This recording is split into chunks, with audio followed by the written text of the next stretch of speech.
relaxing the hands back down. Let's come around behind our chairs. I'm going to turn mine sideways so you can always see what I'm up to. Also because I have a couch in my way, so I don't have room. But what we're going to do is our downward dog in a chair. So we're going to bring our hands to the back of our chair, begin to take a couple steps back as far as is comfortable.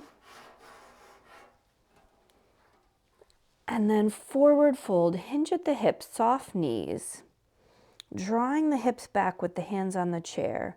Stretches out along the back, stretches the latissimus. And breathe.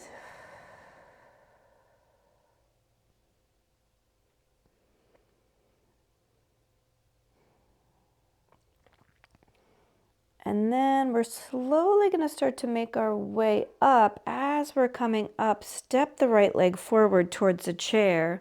Left leg stays back, coming into a high lunge. High lunge, tailbone tucks forward, shoulders over the hips. Then we're going to go right from our high lunge to dropping the heel, turning the back toes out 45 degrees into our warrior. So with our warrior one, hips are parallel to the chair. We can keep our hands resting on the chair, or you can sweep an arm up overhead, or you can sweep two arms up overhead. It's up to you.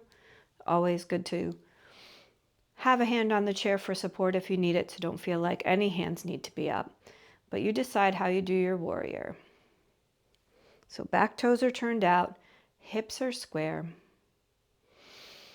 And now if your arms are up and overhead, let's drop both hands down to the chair because we're going to step the back foot in line with the front foot, turn the back toes out 90 degrees now. And then we're going to take a big sweep of the left arm back and out and look over the right shoulder. If you like, you can float the arm up and look out over the right fingertips. This is our warrior two. Or you can leave your hand on the chair. Inhale and exhale here. And then drop your back hand to your back leg.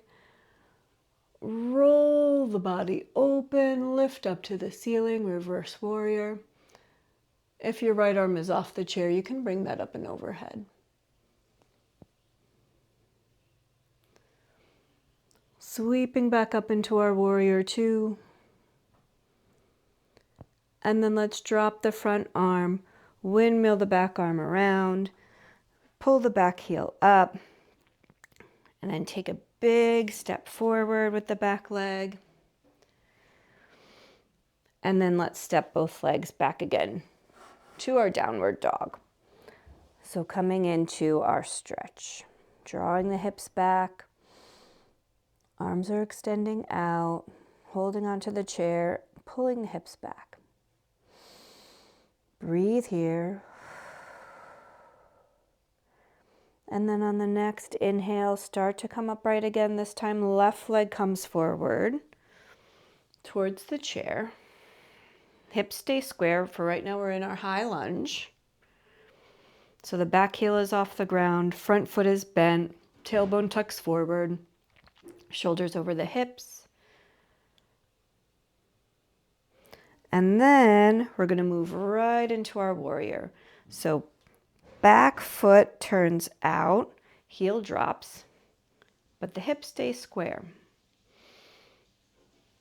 And we sweep an arm up and overhead, or we sweep two arms up and overhead.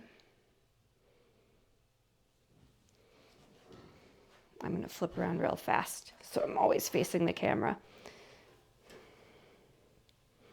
So we're back in our warrior one, and then let's bring both hands down to the chair. Step the left foot behind, or the right foot behind the left foot, or whichever feet behind whichever feet, you know what I mean. So now we're in our warrior two. So the front knee is bent. The back arm can sweep up and out if we're comfortable with that. Front arm can sweep out and up if we're comfortable with that. And we're looking over the left fingertips. And we're breathing. Feel the hips are open. Legs are strong. Tailbone tucked. And the front leg is active. So we're pressing into the ground with that front heel. And then reverse warrior. So dropping the back hand to the back leg. Sweep the front arm up. Or keep it on the chair and just lean back. Open that left side seam. Big stretch. Look up at the ceiling. Inhale back to our warrior two. Front arm on or off the chair. It's up to you. And then when you're ready, windmill that back arm all the way around. Turn the back heel up. Step the back leg forward. And then step 2 legs back, downward dog. Resting here, feeling stretch in the hamstrings, stretch in the gluteals, stretch down the back, stretch in the calves. Now, if it's okay for you to drop a little lower, you can bring your hands from the back of the chair to the seat of your chair. And now we're getting more into a forward fold. So it's up to you how far you forward fold. What we do want to do with the forward fold is turn the tailbone up a little bit so the lower back is flattened out. So we're not curving the spine, the lower spine, in a way that's putting pressure on those lumbar discs. So inhale and exhale here. We should be feeling stretch in the back of the leg. If it's okay for your hand to drop to the floor, it's okay. But we do want a place of support for the hands. So I'm suggesting the chair seat. Some people are okay bringing their hands to their shins or to their thighs or to the floor or to blocks if you have blocks.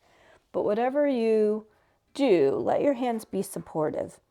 So give your back a chance to be protected while we stretch the back body.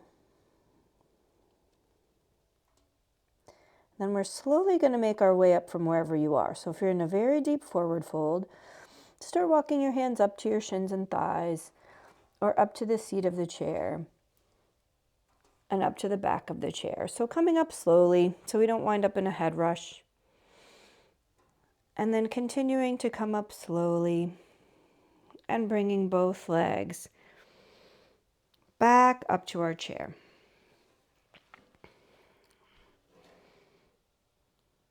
All right, very nice. So that is our standing chair portion of the class today. Let's come back around and sit down, and let's do our slow sit down. So don't sit down all relaxed and floppy like you would normally sit down in your chair to watch TV. We're going to sit down the weird way, our effortful way, our strength building way. So we come to the front of the chair and sit right up against, bump the back of your knees against it so you know where your chair is in space, because we're going to be not looking down or back as we sit.